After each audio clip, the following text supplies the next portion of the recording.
Hello, here's how you assemble your TEDfellow luminaries. Each luminary consists of 5 parts. You have your tube, your lid, your diffusing paper, your letter layer, and your plastic retaining layer. We're going to start with a clean tube. Make sure there's no hairs inside. We're going to grab our paper. You can see the paper has a bend to it. We want to fold this in a tube away from the bend. This will give you a little bit of tension. Spin it into a tube.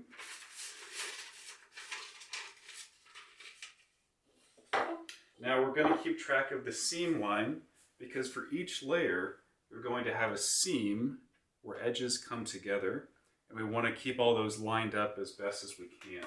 We'll now grab our letter layer. The letter layer does have a front and back, left to right, so look for the big F. The big F should be legible in a left to right fashion. And we're going to fold it into a tube so that that F is facing outwards. We just kind of spin it into a tube shape and drop it in.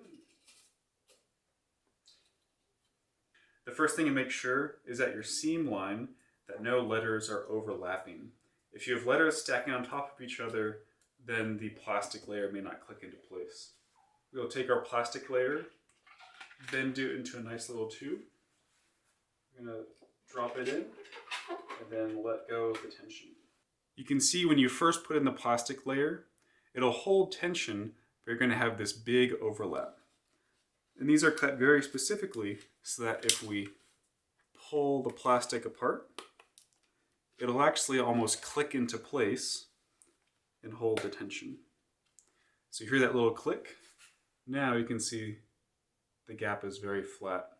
You may have some tiny bits of letters sticking up from the stack up, and to flatten those out, just simply push it against a flat surface and everything will be right and tight. And finally, we're going to take our lid. It has 3 of these little indexing feet that just keep it from sliding off. And we just pop it on. And there we go. There is your luminary, ready to be lit and enjoyed.